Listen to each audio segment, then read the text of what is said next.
swimming is tricky because like we're always chasing the metrics. Like we're always chasing the time, we're always chasing the record, we're always chasing the do more of this than we've ever done before.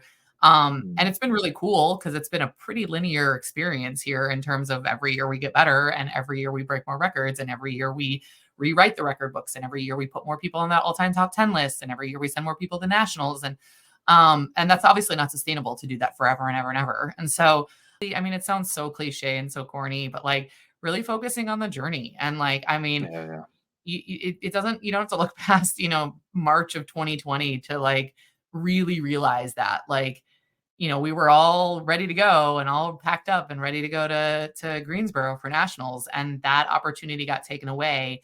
And I think that hurt a lot, but you at the same time, like the season was absolutely a success and there will be hurt there for a long time for a lot of people. And I was fortunate that none of the people that lost that opportunity that year were seniors. They were the next year though.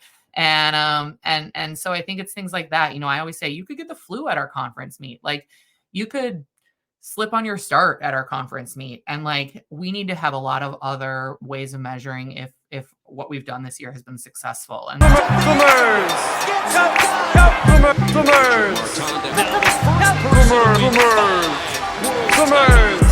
take your marks.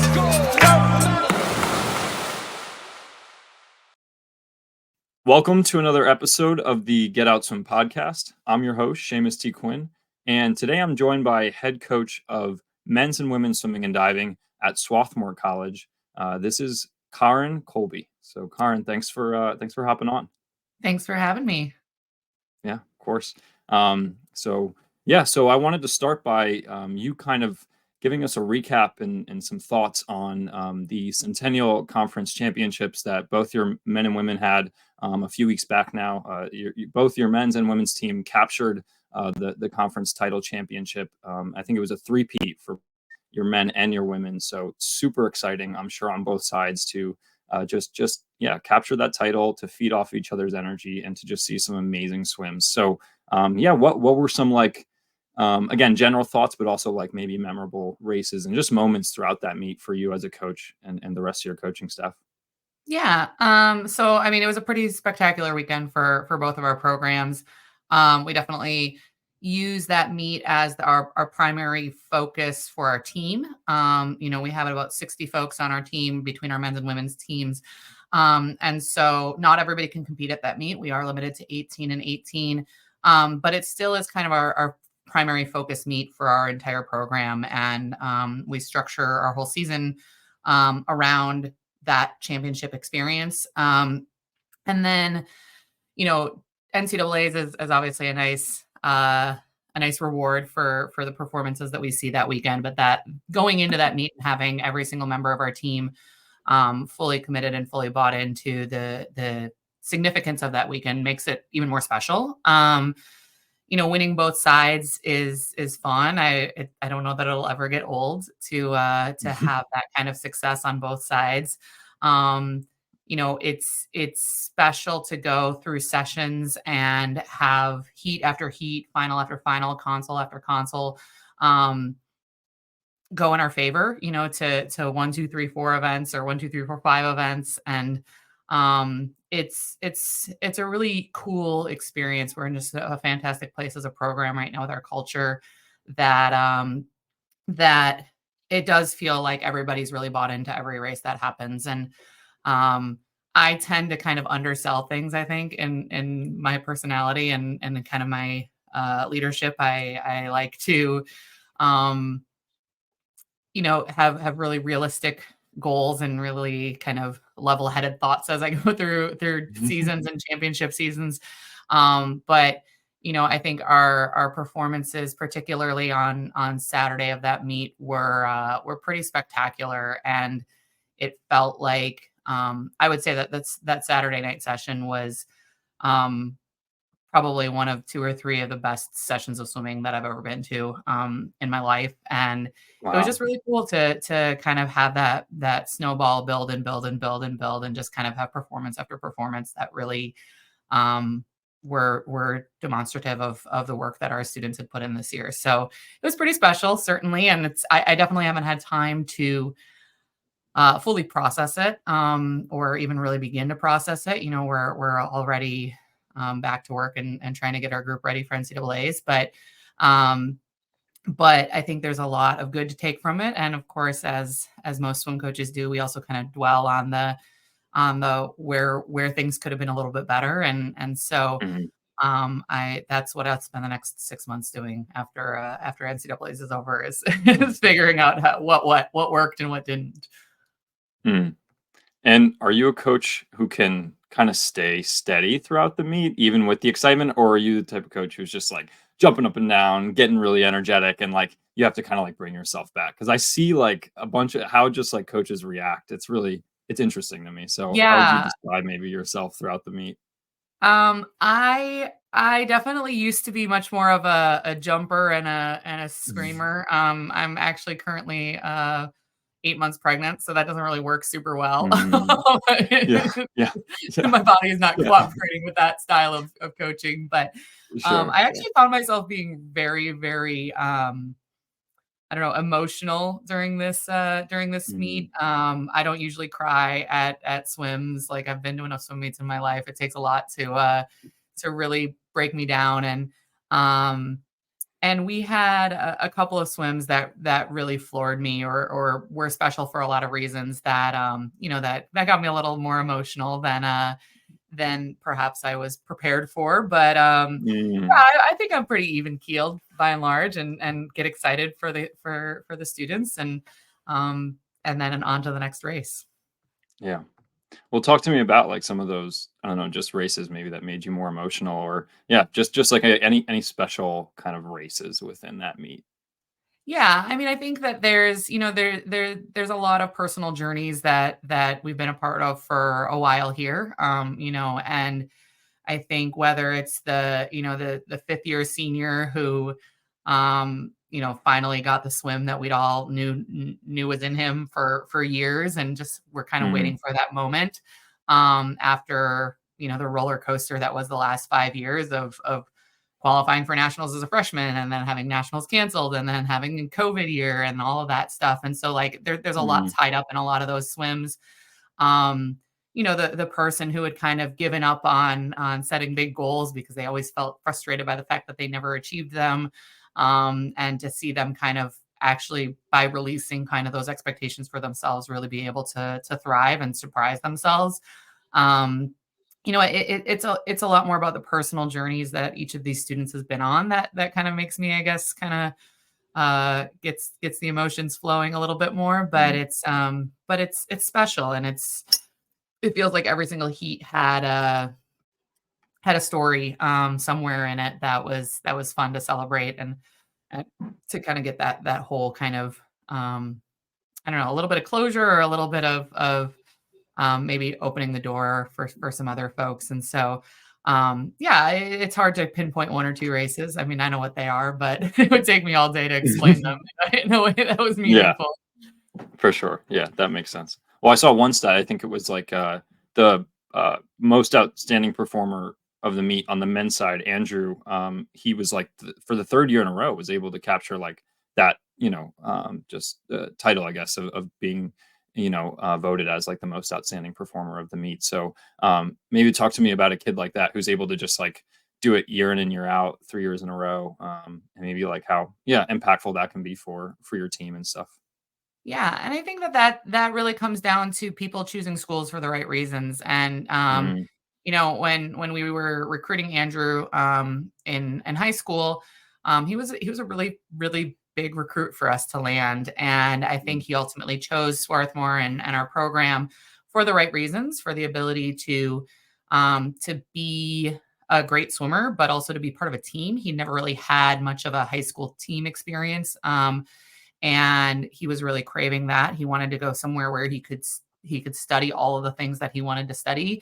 And he found that here at Swarthmore, which was a huge win for us. And then immediately, mhm, COVID hit and shut down the world, and we thought we might lose him somewhere in that process, but we didn't. And I think that um, for somebody like that, I think he could have had any number of college swimming experiences, but the one that he had here was the right fit for him, and we just got really lucky that we got a really exceptional student and person out of Andrew for the last, I'm going to say 4 years, even though his first year was a non-year, and I think that um, that has been kind of a key piece of our program success is finding people like Andrew who choose Swarthmore for the right reasons, who thrive at Swarthmore for the right reasons, and then the fast swimming just kind of takes care of itself. And so it's cool to help 17-year-olds realize what it is that they're really looking for and how we can kind of help them develop that and find success here.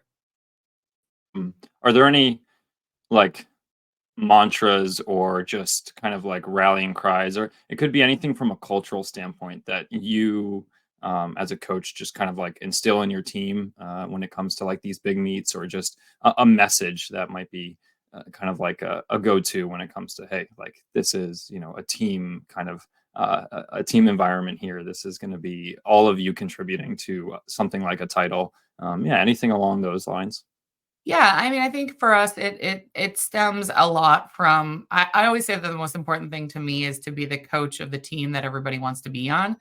Mm, And with that comes obviously I want people to swim fast, but I want to be the smartest team on the pool deck. I want to be the kindest team on the pool deck. I want to be the most celebratory, but within reason team on the pool mm, deck. And so we talk a lot about what that looks like. We talk a lot about kind of um, who or what we've seen on pool decks that has demonstrated all those great qualities and how we can kind of um, be that team. And when you think about the fact that you have 36 swimmers swimming 3 individual swims plus 10, 20 relays with 4 people on it, like you get up there in terms of, wow, we've got 300, I can't even do the math right now, some odd races over the course of 4 days, where we get to be the best versions of ourselves as a program. And so we talk about that from day one, in terms of how we behave on campus and how we prioritize academics and how we, the reputation that a group of 60 people on a campus of 1,600 people can develop, and whether that's what we mm, want our team to be known for. And so I think we're in a fantastic place right now. We have a really wonderful shared set of goals between both of our programs. So we really are able to operate as one unit, which I think is one of the most challenging things about running a co-ed program in general. Is if you have different programs at different levels, it can be tricky. But right now we're just in a really great place, and everybody's bought into the idea that every individual is going to show up and be the best version of themselves, because that's what's best for the team. And that's not going to be perfect for anybody on any day, but that it's what we strive for. And so I think just kind of reminding them of the things that they already know to be true about themselves and the people around them, and how there's space for everybody to have an impact, whether you're the fastest or the slowest person on the team. That becomes irrelevant very quickly. But kind of what you're adding to our equation is really what we're focused on. mm. Yeah, absolutely. And moving on to NCAA's here, it's next week, right? Is that when Yes. it's coming up, right? Okay. Is that being held at Greensboro again? Yeah.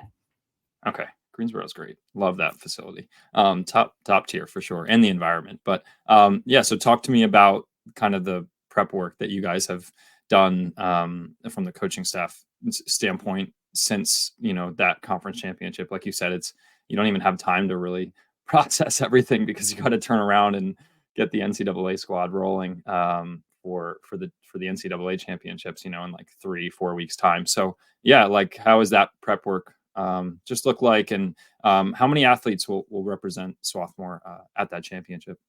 Yeah, so we have 11 women going to the meet, which is the most women Oh we've ever wow, had. yeah, And it's very exciting. And I think so far it's gone really well.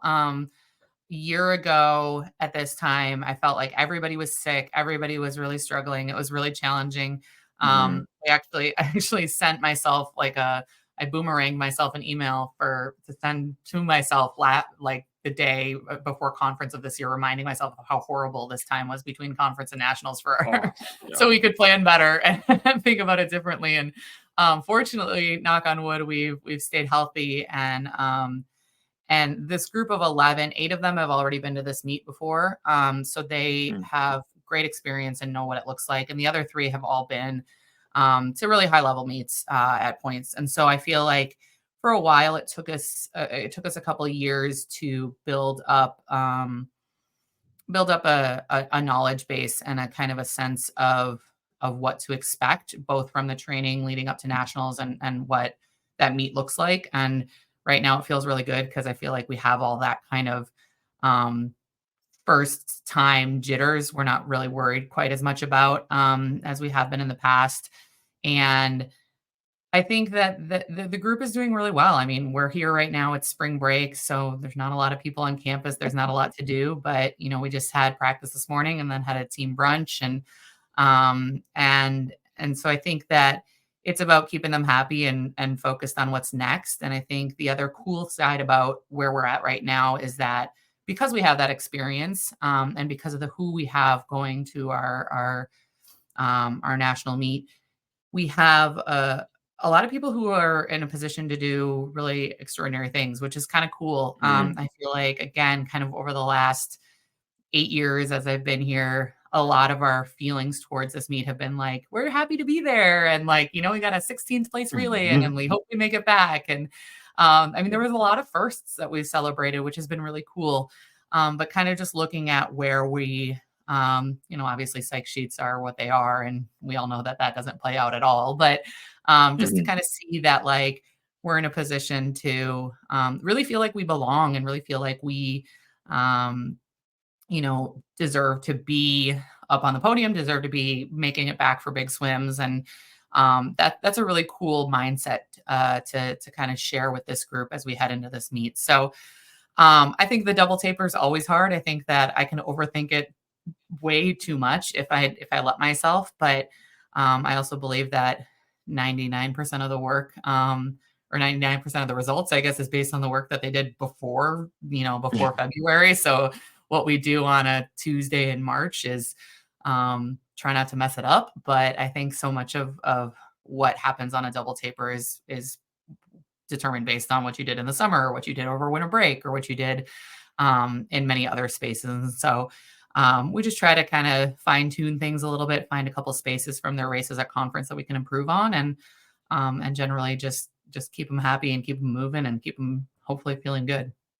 Yeah. Yeah, taper is only good as your season, that's for sure. Exactly. Um, so 11 women, that's a great squad. Wow. Any men? No, we did not get any men on, which is unfortunate, and I feel Mhm. like really not representative of how successful our season was.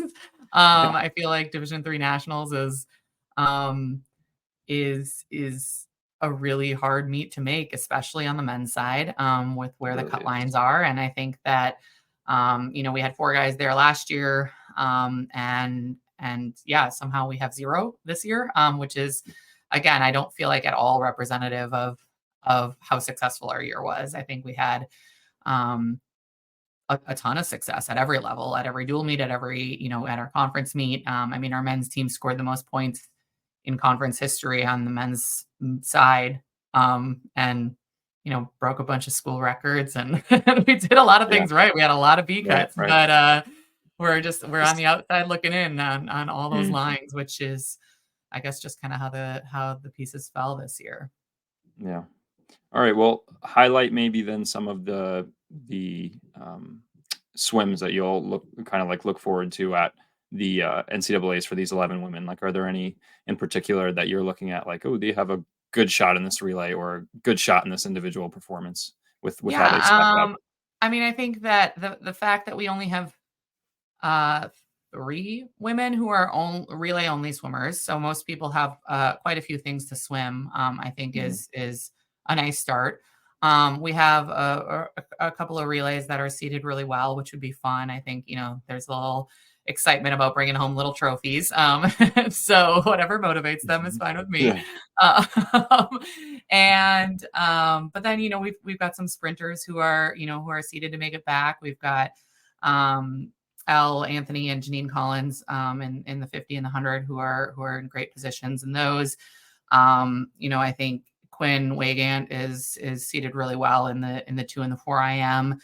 And so we've got a really nice group between sprints and middle distance events across all the strokes. We have people swimming almost every single event, which again feels like a huge victory for just getting there and having a lot to do. So I don't know. I think it's this meet is always really hard to go fast at. I think that it's hard to get faster from 3 weeks ago and to perform. But I think if we can replicate how well we swam at conference, we'll be in a position to score quite a few points and hopefully bring home quite a few little trophies.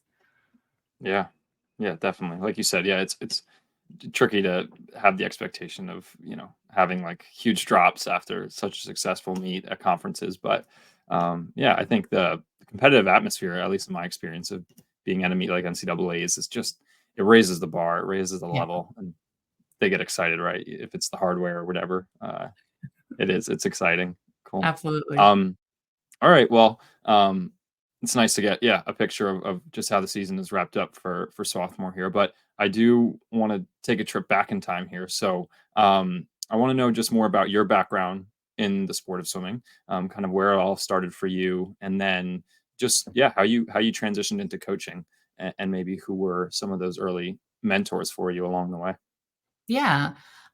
So I mean, I grew up swimming. I grew up doing everything. I was actually really bad at most sports when I was younger. To be fully honest, I loved summer swimming. I loved being around my friends. I had 2 older brothers though, and kind of I just wanted to be like them and everything that they did.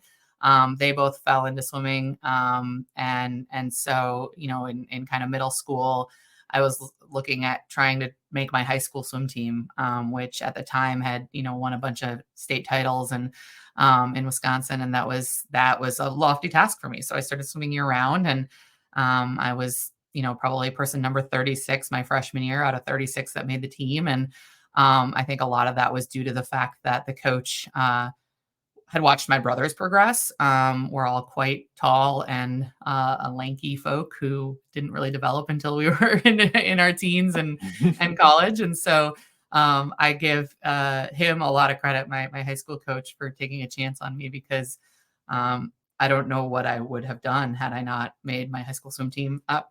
So that was pretty special. But in hindsight, I'm really fortunate and really grateful that I had a career that I improved year over year through high school and college. Obviously that varies dramatically for people. I was never a good 12-year-old swimmer, but I got to be a pretty decent 18-year-old swimmer, which was kind of fun. I ended up going to Carleton College out in Minnesota, and loved it. Absolutely. It was a perfect Division III experience for me.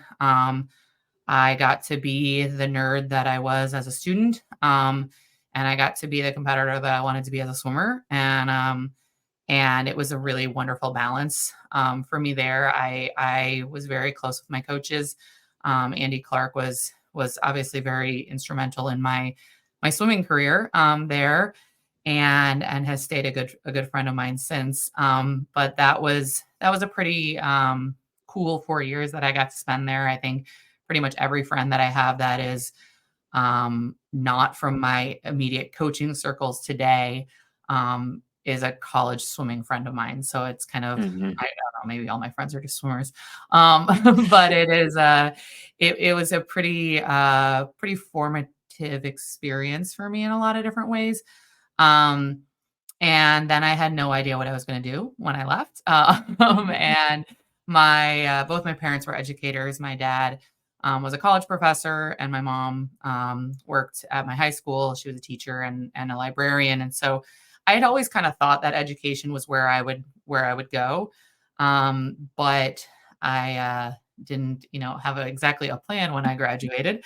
So I stumbled backwards into a job posting for an assistant coach at Amherst College. And for some reason, Nick took a chance on me, and I guess kind of it rolled from there. But yeah, I think swimming was always a space that I felt like was an awesome classroom. And it was a place where you could do the technical problem solving that I had always liked in my courses. But it was also a very social and relationship built kind of classroom. And so I think that it's natural in hindsight to see how I ended up in college coaching, even if it doesn't look like the most, like, it's not like I knew since I was 12 that I wanted to be a college swim coach. Like that's not how my brain works. Nice. Yeah. Okay. So you yeah, kind of take the leap to Amherst College, and you kind of get out of Minnesota, maybe the Midwest area, you go over to Amherst, Massachusetts, spend 5 years there with the Mammoths, and yeah, working with Nick. And you also were able to pursue a master's, I read, at UMass Amherst. Correct, right? During Yeah. that time? Yeah. Nice. Okay. So we had there was a cool, I think it still exists, a cool relationship between UMass and Amherst College, where essentially, I guess I was a GA at Amherst, even though I just worked full time. And if I wasn't in class, I was on the pool deck. And if I wasn't on the pool deck, I was in class. And I honestly don't know Right. how I survived those 2 years. I got my MBA and my master's in sports management, but Wow. it was just kind of par for the course, I think, when you're 23 and you're just, what else are you going to do other than coach swimming and Right. go to school? So, Yeah. I so mean, it was it's kind perfect of for for sure. me. Yeah. Kept me very Yeah. busy. No, definitely. Yeah. Well, I was the GA too at Wesleyan, and yeah, it kind of the transition structurally worked because it was like, yeah, well, all I know is to go to class, do that work, and then go to the pool. So, um, Exactly.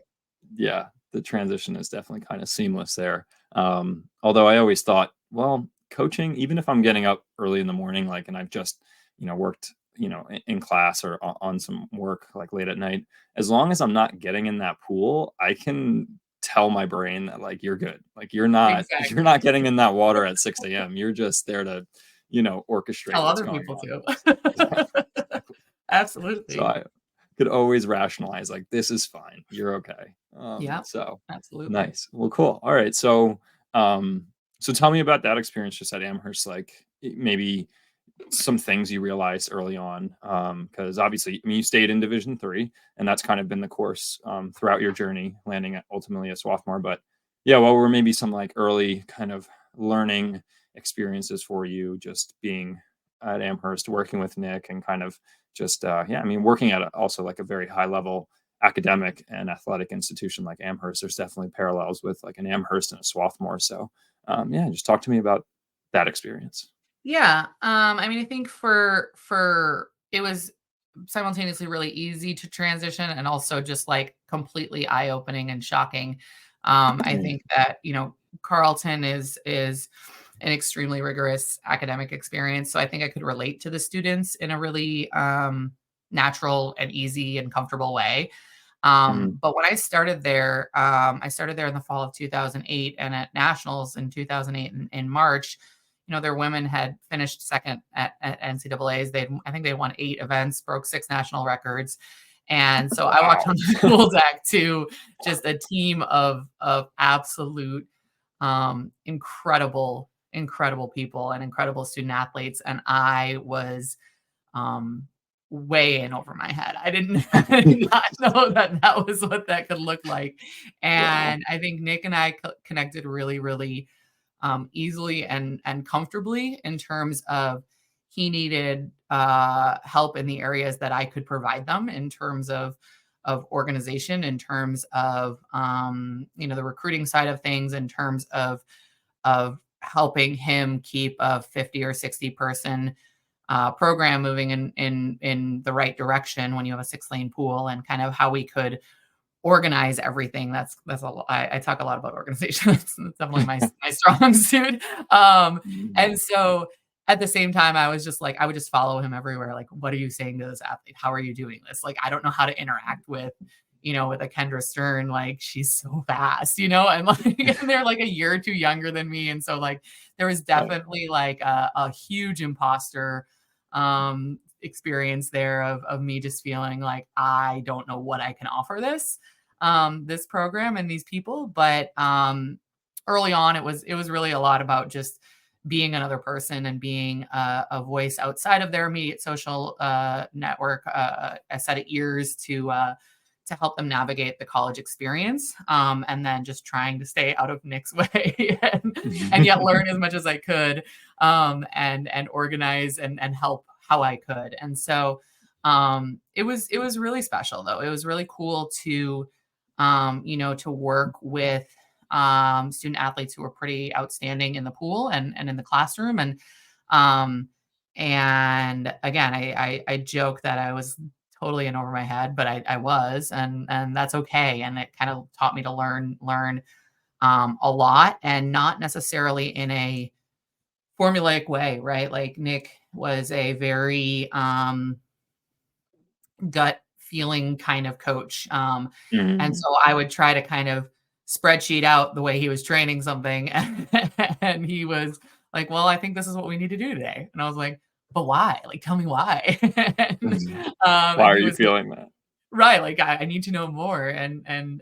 But it worked really well. I learned an incredible amount about how to work with people in that environment, and how to manage the experience of a person achieving goals in and out of the pool, more so than how to write a practice. And I think Mm, you can learn how to write a practice in a lot of different ways. And I do still operate very much the way that Nick taught me to, in terms of how I design practices and how I coach. But I learned a tremendous amount about human relationships, and how to navigate those, um, and how to really help college students, navigate their 4 years and grow as whole people and as student athletes. And so um, it was a really fun time, but it was definitely like a trial by fire experience. yeah, for sure. Well, I can relate in the sense where, yeah, like you, I don't know, are so recently removed from like the college experience. You're only a year or two older than, the swimmers that you're working with. And so, yeah, I feel like regardless of where you're at, you're trying to soak up as much as you can from your head coach, hopefully. And then, yeah, just trial by fire. Like, okay, Absolutely. is this how I approach this swimmer, or is this how I approach that swimmer? Um, but that's great. Any like core memories from that experience that you can think back on that stand out, or maybe swims or anything like that stick out? Yeah, Yeah, I I mean, don't know, anything. I think there were a lot of things that were pretty special. I mean, like there were times, when there was one year at nationals where our men went 1-2 in the 500, and then Kendra got Oh up wow. in the women's event and won the 500, and like that's a pretty nice way to start an Yeah. NCAA meet. But again, I think it really is about the bigger picture experience. And Mm, I think that there were so many times where you kind of just lose yourself and you forget like how cool it is that we get to do what we get to do. And the year that the Amherst women won the NESCAC meet, like none of us thought that was going to happen.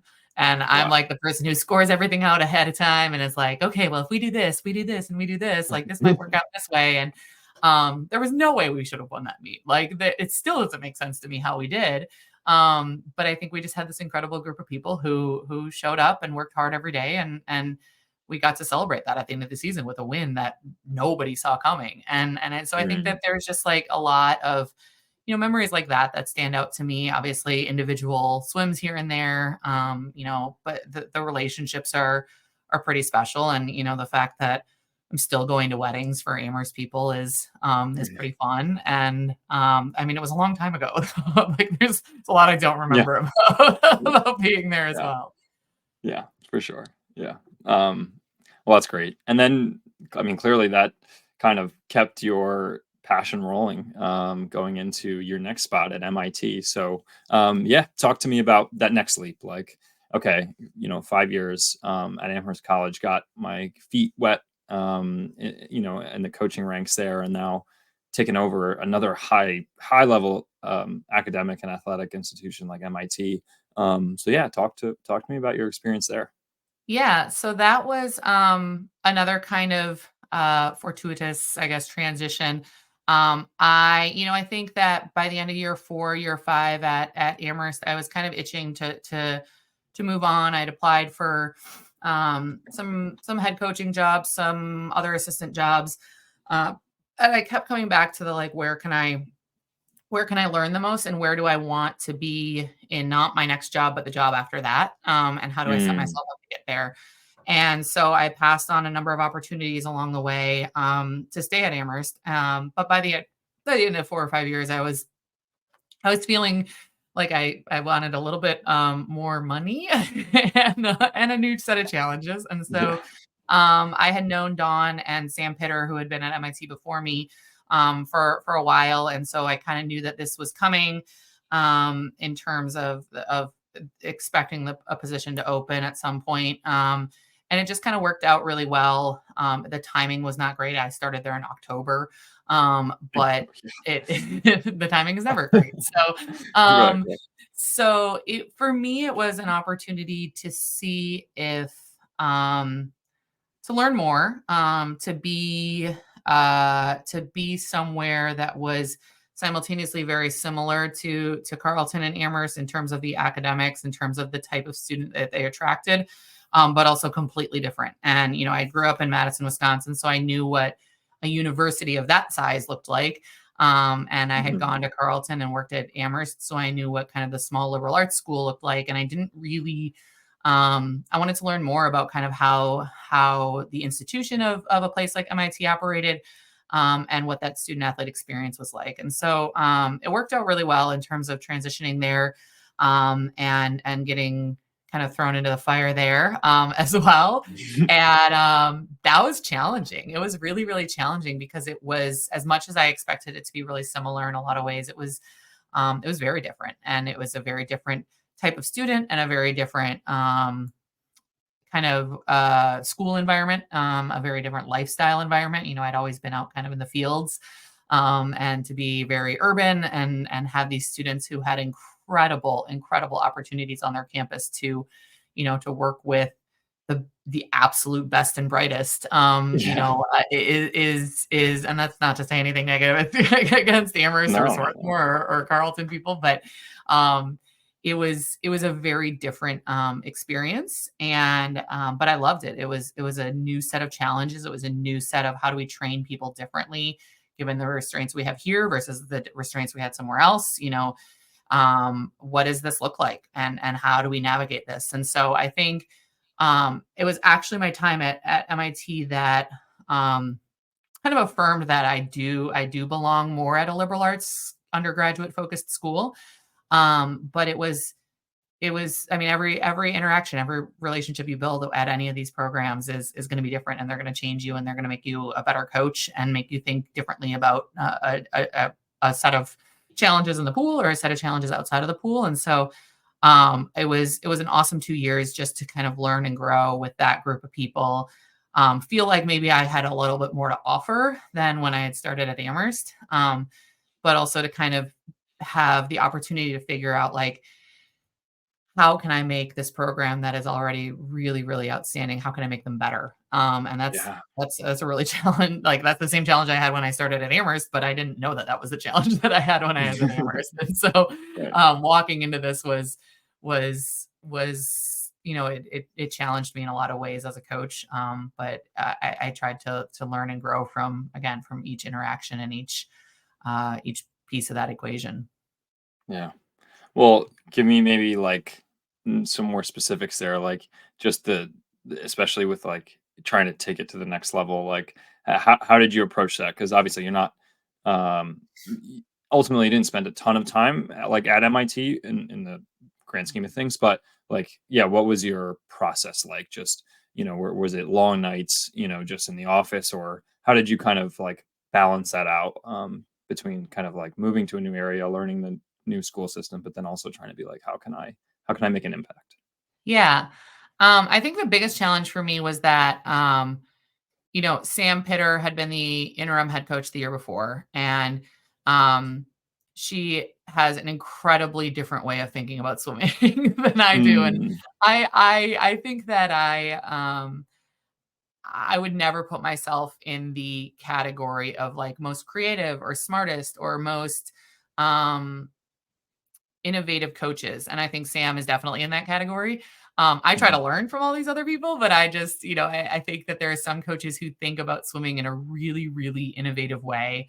Yeah. And I think Sam did that. And so walking in with kind of what I thought was how great swimmers were developed was challenging to try to figure out how to sell our students on, while also trying to learn what had worked for them Mm, and trying to kind of merge those two philosophies that were quite different. And I'm not saying that one is any better than the other, but it took me a little while to kind of unpack what had worked for each of these students and what we could take from that, but also like what we could do different or better. Or I think there are certain challenges that a place like MIT has in terms of when I came there, like nobody was doing doubles, and I felt like our distance kids needed to do at least a few doubles, and that was mostly rooted in the fact that I came from a really high volume program that doubles were always the answer, and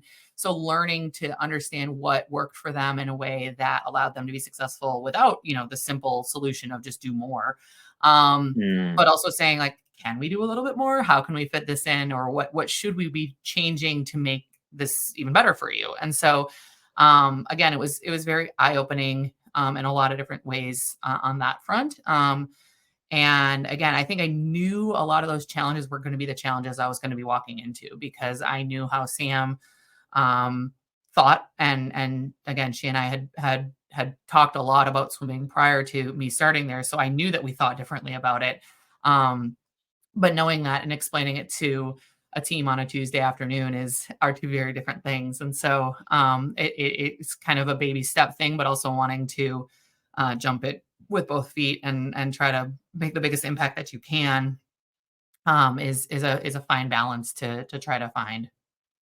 yeah. Now, what intrigued you about the job at Swarthmore? So you move on from MIT, you're, I'm assuming, looking for that head coaching role now that you kind of had the idea of before MIT. So what intrigued you about just the position at Swarthmore, and yeah, and going there? Yeah. I mean, again, I think it was kind of the realization over my time at MIT that that wasn't my forever home. I don't know that I had thought it would be, but I think when you're young and just getting started, you want everything to be like, oh, well, if I just get this job, I'll be happy forever. And I Mm, think that really kind of realizing that it wasn't my dream job, and that's okay. That doesn't mean there's anything wrong with it for them or for me. It's just not the right fit permanently. And so I was really craving being back on a small liberal arts college campus and what that could look like. At this point, I've also kind of realized that I have a niche type of school and a niche a niche set of skills in terms of I've now been at three very very highly academic schools in the Division 3 mm, world, and that maybe I'm a little bit of a like a nerdy school snob, and that's okay. And so trying to kind of find the very very minimal number of schools that I would leave MIT for was an exercise, that I think actually somebody told me to do that my first year at Amherst, like always have a list of where you would go for so that you don't mm, leave for the wrong job. right. And so for me, that was finding a Division 3 program where I could build something. It had been amazing walking into Amherst and walking onto an incredibly successful pool deck. It was awesome doing the same thing at MIT. And, I kind of spent those first 7 years of my college coaching experience just trying not to mess anything up. And so I really professionally and personally wanted to go somewhere and build something. But then again, to find a school that wasn't already doing that, that was, that had the high academic experience that I really valued, that had the potential to be a great program, left me with a pretty short list of schools. It was very fortuitous again, I guess, that this job opened when it did. And at the time, my fiance and I were kind of trying to figure out where we wanted to be. Obviously, I wanted to be small liberal arts colleges, which are usually out in the middle of cornfields. He needed to be big city. And so there was a lot about this job that just kind of worked really well for me personally, because we are, 10 miles from Philly and, 2 hours from New York and 2 hours from DC. And so there was a lot of really, personally, a good fit there. But I also felt like I was walking into a program um, that was ready to be great, and just needed kind of to be reignited, I guess, for Mhm. lack of a better word. And so I walked into a team um, that was talented and hungry for excellence. And so I'm not going to say that it was like the smoothest transition of all time. No first head coaching job is. But I think I walked into an incredible situation with a really great group of student athletes who wanted to be great and who didn't want to have to sacrifice academics or athletics, and they wanted to be extraordinary in all areas, and they believed that we could do that, and I think that's what led us to pretty quick success here, which has made it really fun to be here for the last 9 years, and to kind of grow this program in the way that I thought 9 years ago was possible. So Mhm. Yeah. Yeah, no, it's interesting. I mean, hearing how you've kind of talked about each institution that you've been a part of. I mean, it sounds like although you walked into like tremendous success at Amherst, a history of like success and just fast swimming at like Amherst and then MIT, it seemed like you were kind of always embracing like a challenge. Like you liked the challenge of like learning how, Nick ran the program at Amherst and what you could learn there. And then obviously at MIT, the challenges of just working with arguably like the highest level caliber of student in that specific realm, like engineering, technology type of world, and how to impact to that program. But then ultimately, you were looking for a program that you could just take to the next level. And so it sounds like fortuitous is the right word, but then also your willingness to like embrace that challenge and know that's what you were looking for is really cool. absolutely. And so talk to me about just like the growth of the program because like you since you got there Swarthmore, I was just doing some research and it was like the before you became head coach at Swarthmore, the men had never won a conference title. And now, your men have won 5 of the last 8.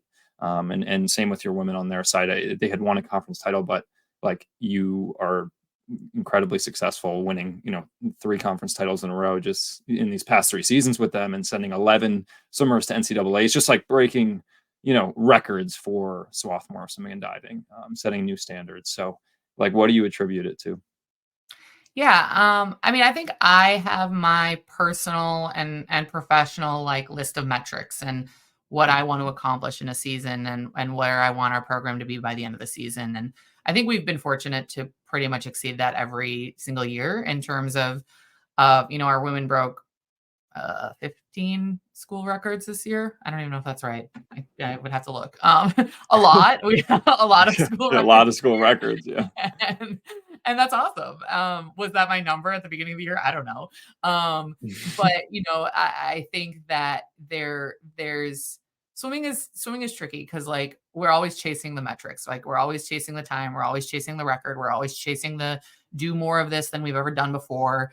And it's been really cool because it's been a pretty linear experience here in terms of every year we get better and every year we break more records and every year we rewrite the record books and every year we put more people on that all-time top 10 list and every year we send more people to nationals and that's obviously not sustainable to do that forever and ever and ever. And so I think when I came here and I walked on this deck, I had to put a lot of those goals aside or at least not make them the focus of the team because talking to them about sending, you know, 11 women to nationals 9 years ago was impossible to pretend was going to be a goal that we were all going to share. And so I think it was about being really purposeful about meeting the team where we were and helping them exceed where they thought they could go. And um, that looks different for every person. And that looks different for every season. But I think really, I mean, it sounds so cliche and so corny, but like really focusing on the journey. And like, I mean, Yeah, yeah. it doesn't, you don't have to look past, March of 2020 to like really realize that like, we were all ready to go and all packed up and ready to go to Greensboro for nationals, and that opportunity got taken away. Mhm. And I think that hurt a lot, but you at the same time, like the season was absolutely a success, and there will be hurt there for a long time for a lot of people. And I was fortunate that none of the people that lost that opportunity that year were seniors. They were the next year though. And so I think it's things like that. I always say you could get the flu at our conference meet. Like you could slip on your start at our conference meet, and like we need to have a lot of other ways of measuring if what we've done this year has been successful. And so we're very process focused and very day-to-day focused, and I think that is, I think one of my least favorite recruiting questions is always like, what's your coaching philosophy? Yeah, And, I hate it because I don't have like a good tagline. I need one. You'd think yeah. I'd have one by now, but I don't. Mhm. But it's really about making sure that like swimming is a really positive part of your 4 years here. And that doesn't mean you're gonna love it every day. There's gonna be days you hate me, and that's totally fine. I can handle that. I'm a big girl. But like, but I want you to leave every week, every month, every semester, every school year, knowing that swimming was a highlight of your experience here. And if we've done that, then we've accomplished our goal. And so as you look at the kind of trajectory of all the metrics of our program, like, yeah, absolutely. I think we're cooking and we're in a great spot. And I owe a lot of that to the rest of my coaching staff, in particular, our Mm. associate head coach, Sam Davey, who's incredible. Um, but at the end of the day, like, it's because we focus on what we can do today to be better and what we can do today to be the best version of ourselves. And if you came down here after getting a D on a midterm, like I don't expect you to light the pool on fire, but I expect you to be a good teammate and to have some fun and to forget about that midterm for a few minutes and to make the most of the time that we have together. And if you do that, then we've accomplished our goal for the day. Yeah.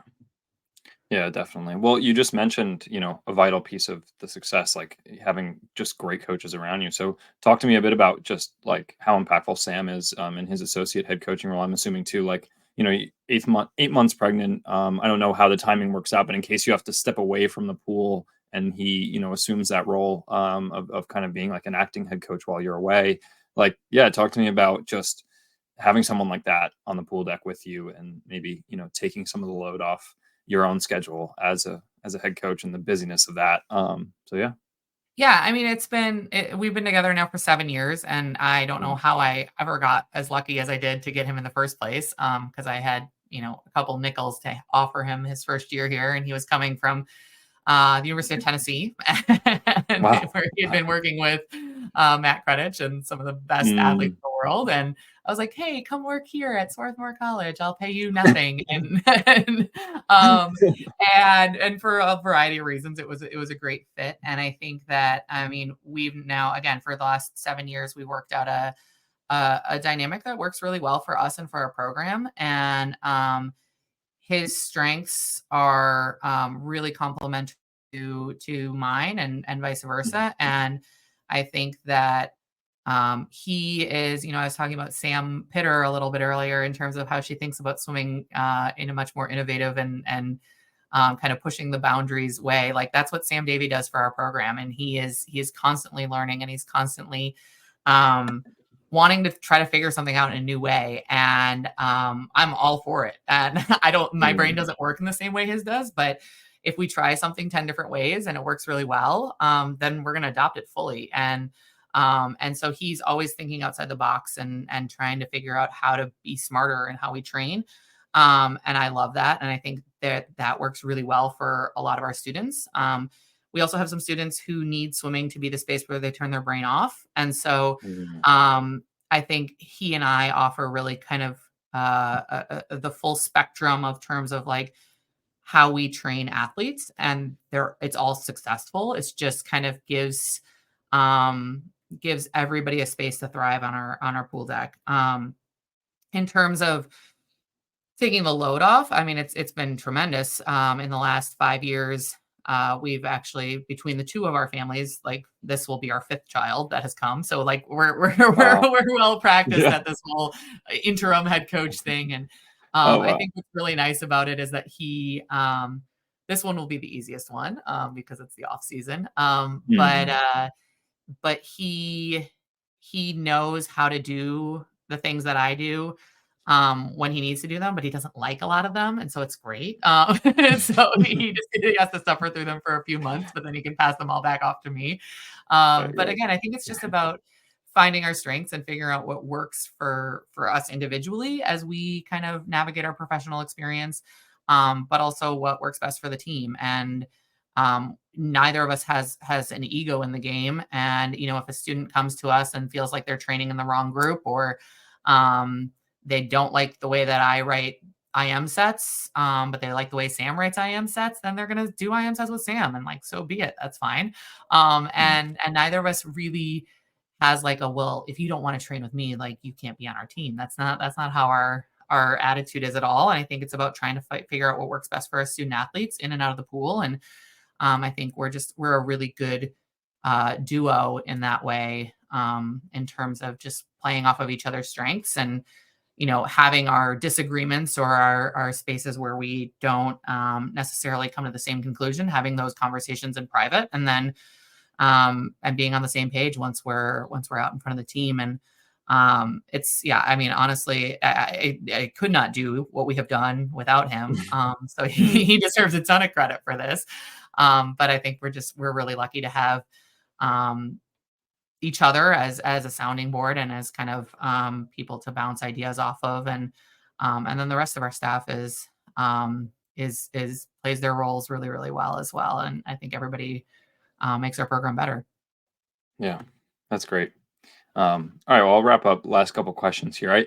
I sometimes I hesitate to ask this just because I don't want to play like a men or women type of side when it comes to coaches, but I feel like sometimes it's important. Like, like just to like contextualize like being a head coach in collegiate athletics as a female, as opposed to predominantly seeing men around the pool deck, especially in a sport like swimming. I mean, my mom is a head club coach, and we were just at our league championships, and being in a little bit more of an observational role as an assistant now, I just can see, like, I think she was the only female head coach on the pool deck. And so, yeah, what does that mean to you, just to, I don't know, maybe have a little bit more of a sense of pride to just like be in a hopeful, like continuing growing roster of female coaches and stuff?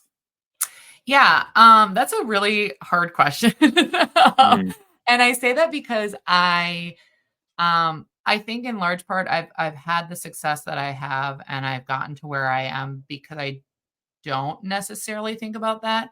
yeah. Um, and in some circles, I've been kind of identified as like not feminist enough for the feminist movement of coaches.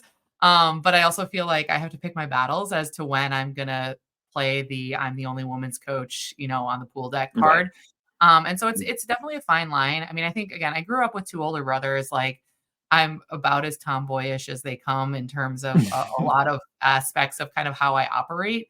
I grew up in a club program that was very tough, and may the strong survive. And so like I have had to learn a lot of um gentler approaches to coaching, and to being successful, period, I guess, on a pool deck, as a coach, and being able to relate to athletes. And so I rarely think about our students as a men's team and a women's team, because I think there are Mm, men who need a certain type of coaching, and women who need a certain type of coaching, and women who need a different type, and men who need, like, it doesn't matter. It yeah. doesn't matter what Doesn't your matter. gender is.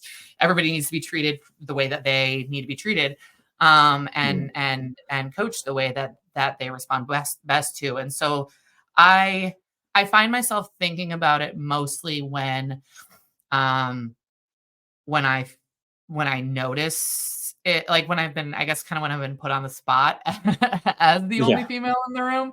I'm definitely aware of kind of stereotypes about, um, strong, powerful women, and I know when I need to play my cards in certain directions. But I mean, I'm all for getting more women into this world, but it's hard, and there's no Yeah. sugarcoating that. And last year, a coaching colleague of mine from another Division III school came up to me and was like, "I don't know how you do this, like as a mom of two, and like you keep coming back, and like you're Right.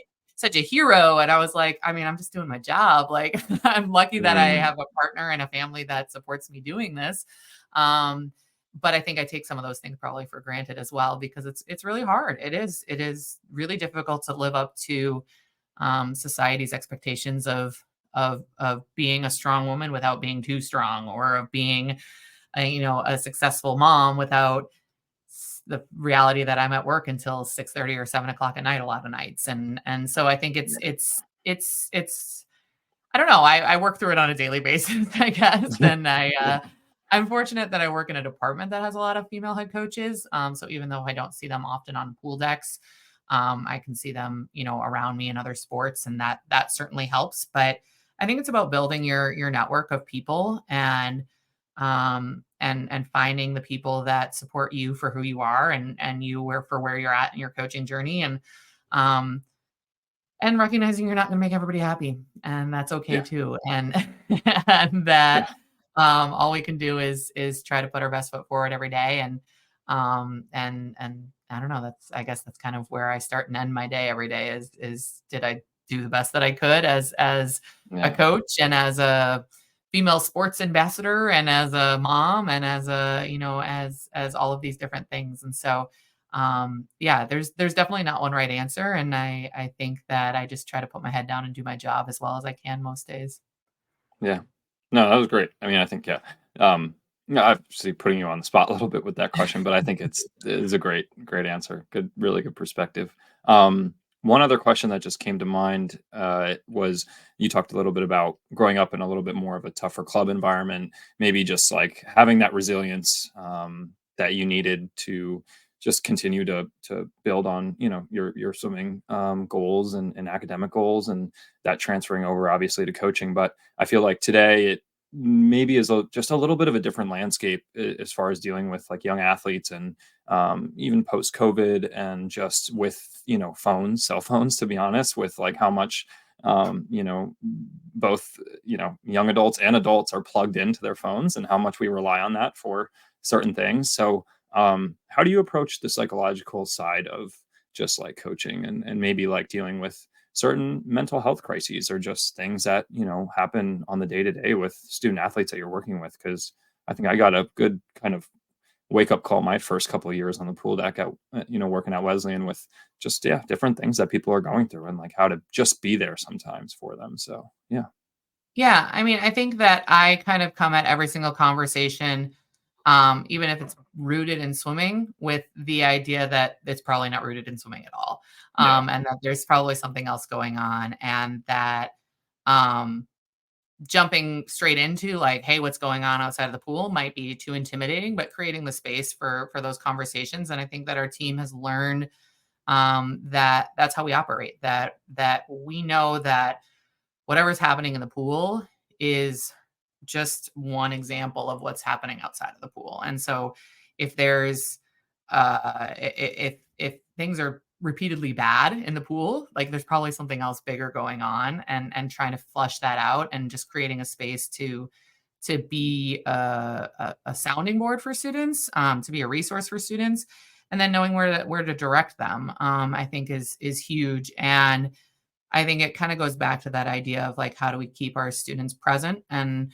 I don't have any rules about cell phones other than like, hey, you're only going to be at this meet for 2 hours. Like Instagram will be there when you're done. I mean, I'm sure they're not even on Instagram anymore. I don't know what they're on. I'm not a social media person, but but like the rest of that can wait, and that Mhm. being fully present is something that you won't forget. And so trying to be that reminder for them that like, let's be in the here and now. Let's not call your mom 2 seconds after a bad race. Like, let's talk with your coach about what happened.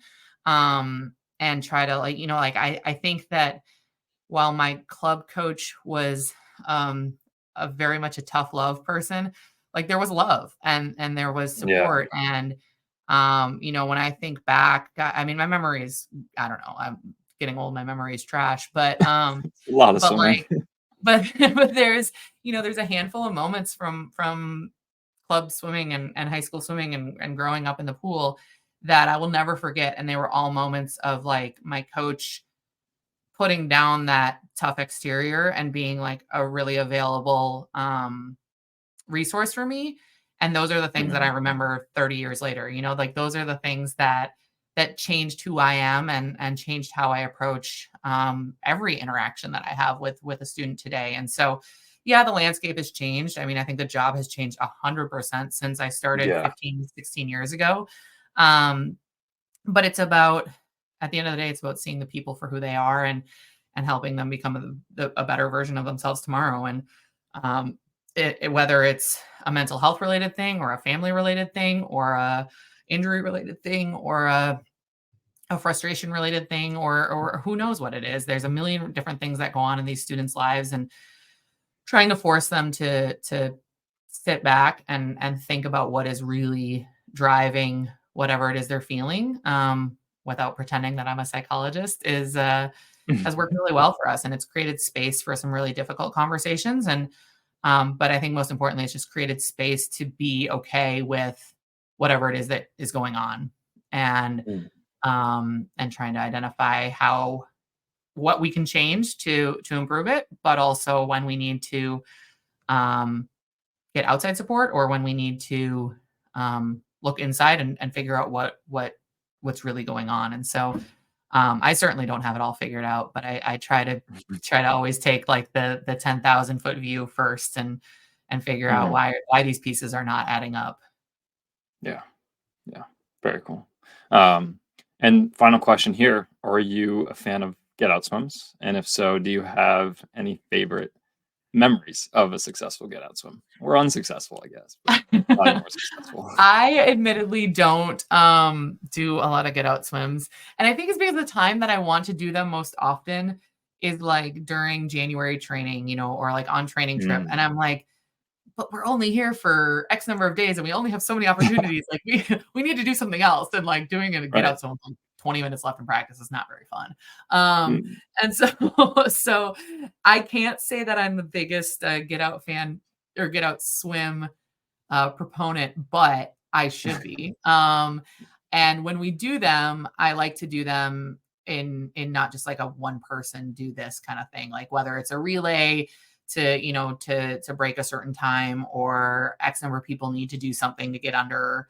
Um, I think the more people you can involve, the better. Mostly because it's like you're going to get your couple of volunteers who are going to be like, "Oh, I want to be the hero," but then you get a couple of reluctant people who everybody else nominates to get involved, and to see those people who might not be the first person to raise their own hand, but to like step up and be the hero, is pretty cool. And so I think I should do more things like that. And I think we try to have fun like in other ways every day on the pool deck, but usually I'm Definitely. too greedy with our time because we don't have a lot of it. And Yeah. I don't know. I always have my Yeah. mental checklist of what we need to get through. Definitely. Yeah.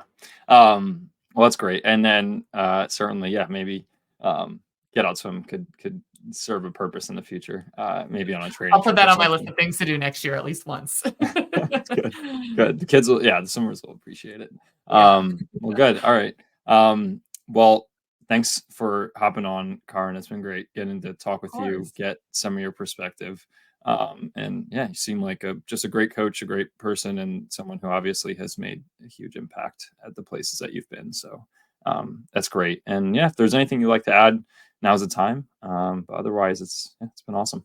No, I appreciate you doing this and kind of connecting um people to the human side of coaching, but also connecting coaches to coaches and kind of it's always interesting to hear what other people have to say and how they kind of sell themselves. And we don't often talk about ourselves as people. So I Mm. appreciate the work you're doing with this. Definitely. Yeah. Well, it's what it's all about. Just trying to Um, share stories and have people relate to each other and learn stuff from each other. So, thanks Absolutely. again. And yeah. All right. Thanks. Thank you.